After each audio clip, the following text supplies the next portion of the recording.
Reign the Holy Ruach, Lord, reign forevermore. നമ്മൾ പലപ്പോഴും പറയാറുണ്ട്, അവൾ എന്താ ഇങ്ങനെ ചെയ്തേ, ഇവൻ എന്താ ഇങ്ങനെ ചെയ്തേ, ആ അച്ഛൻ എന്താ ഇങ്ങനത്തെ തെറ്റ് ചെയ്തേ, ഈ സിസ്റ്റർ എന്താ ഇങ്ങനെ ചെയ്തേ. അങ്ങനെയൊക്കെ പലപ്പോഴും നമ്മൾ ചോദിക്കാറുണ്ട്. നമ്മൾ ഒരു കാര്യം ഓർക്കേണ്ടത്, ദൈവത്തിൻ്റെ കൽപ്പനകൾ നമ്മൾ അനുസരിക്കാതെ വരുമ്പോൾ, ദൈവത്തിൻ്റെ കൽപ്പനകളോട് അനുസരണക്കേട് കാണിക്കുമ്പോൾ അത് പാപമായി തീരുകയാണ്. നമ്മൾ ഏത് അവയവം കൊണ്ട് പാപം ചെയ്യുന്നോ ആ അവയവത്തിൻ്റെ കൺട്രോള് നമ്മുടെ കയ്യിൽ നിന്ന് പോവാണ്.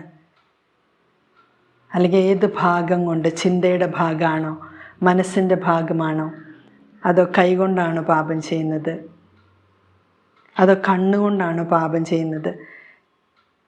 നമ്മുടെ ഏത് ഭാഗം കൊണ്ടാണ് നമ്മൾ പാപം ചെയ്യുന്നത്, പാപത്തിനായി നമ്മളെ തന്നെ വിട്ടുകൊടുക്കുന്നത്, ആ ഭാഗത്തിൻ്റെ കൺട്രോള് നമ്മൾ ദുഷ്ടാരൂപികൾക്ക് കൊടുക്കുകയാണ് ചെയ്യുന്നത്. അപ്പോൾ പലപ്പോഴും നമ്മൾ ചോദിക്കുക, എന്തിനാ അവൻ അങ്ങനെ ചെയ്തേ.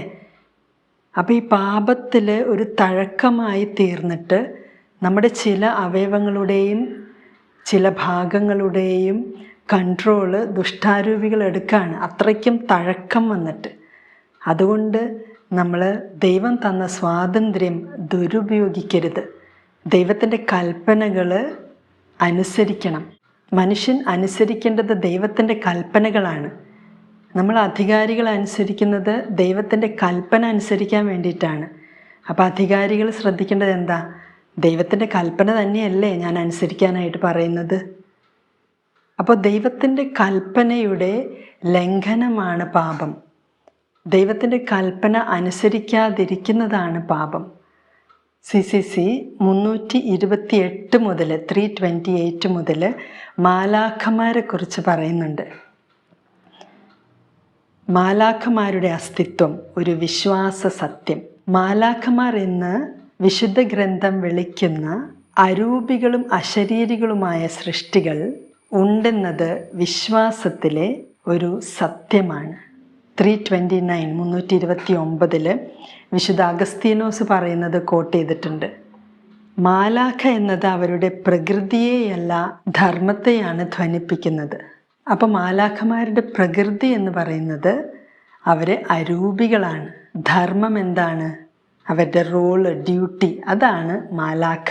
അപ്പം മാലാഖ എന്നുള്ളത് ഒരു ഡ്യൂട്ടിയാണ്, ഒരു ധർമ്മമാണ്, ഒരു റോളാണ്, ഒരു ഓഫീസാണ്. മാലാഖമാരാരാണ്? മാലാഖമാർ അവരുടെ ഉണ്മയിൽ പൂർണ്ണമായും ദൈവത്തിൻ്റെ സേവകരും സന്ദേശവാഹകരുമാണ്. അപ്പോൾ ഏഞ്ചൽസ് എന്ന് പറയുന്നത്, മാലാഖമാർ ദൈവത്തിൻ്റെ സെർവൻസ് ആൻഡ് മെസ്സഞ്ചേഴ്സാണ്, സേവകരും സന്ദേശവാഹകരും. ഇനി 330 പറയുന്നുണ്ട്, 330 പറയുന്നുണ്ട്, പൂർണ്ണമായും അശരീരികളായ സൃഷ്ടികൾ എന്ന നിലയ്ക്ക് മാലാഖമാർ ബുദ്ധിശക്തിയും ഇച്ഛാശക്തിയും ഉള്ളവരാണ്. വ്യക്തിത്വമുള്ളവരും അമർത്യരുമായ സൃഷ്ടികളാണ്. അപ്പോൾ മാലാഖമാർ വ്യക്തികളാണ്, വ്യക്തിത്വമുണ്ട്, അമർത്യരാണ്. അവർക്ക് ബുദ്ധിശക്തിയും ഇച്ഛാശക്തിയുമുണ്ട്.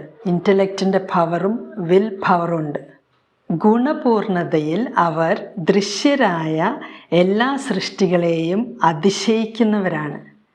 അവരുടെ മഹത്വത്തിൻ്റെ പ്രഭ, സ്പ്ലെൻഡർ ഓഫ് ഗ്ലോറി, ഇത് സാക്ഷ്യപ്പെടുത്തുന്നു. അപ്പോൾ ദൃശ്യമായ എല്ലാ സൃഷ്ടികളെക്കാളും ഗുണപൂർണത അവർക്കുണ്ട്. അവർ പൂർണ്ണമായി അരൂപികളാണ്, അവർ അശരീരികളാണ്, അവർക്ക് ശരീരമില്ല. അപ്പോൾ ശരീരത്തിൻ്റെ ലിമിറ്റുകളില്ല. CCC 331 ലാസ്റ്റിൽ പറയുന്നുണ്ട്, അവിടുന്ന് അവരെ തൻ്റെ രക്ഷാപദ്ധതിയുടെ ദൗത്യവാഹകരാക്കി. അപ്പോൾ മാലാഖമാരെ രക്ഷാപദ്ധതിയുടെ ദൗത്യവാഹകരാക്കി. രക്ഷയുടെ അവകാശികളാകാനിരിക്കുന്നവർക്ക് ശുശ്രൂഷ ചെയ്യാൻ അയക്കപ്പെട്ട സേവകാത്മാക്കളല്ലേ അവരെല്ലാം. ഹീബ്രൂസ് 1:14, ഹെബ്രായർക്ക് എഴുതപ്പെട്ട ലേഖനത്തിൽ 1-ാം അധ്യായം 14-ാം തിരുവാക്യം. പിന്നെ CCC 334, ഇക്കാലമെല്ലാം മാലാഖമാരുടെ രഹസ്യാത്മകവും സുശക്തവുമായ സഹായം സഭാജീവിതത്തിന് മുഴുവൻ പ്രയോജകീഭവിക്കുന്നു. അപ്പോൾ മാലാഖമാരുടെ സഹായം നമുക്ക് ആവശ്യമുണ്ട്. അത് രഹസ്യാത്മകമാണ്, പക്ഷേ സുശക്തമാണ്, ഭയങ്കര പവർഫുള്ളാണ്. 336.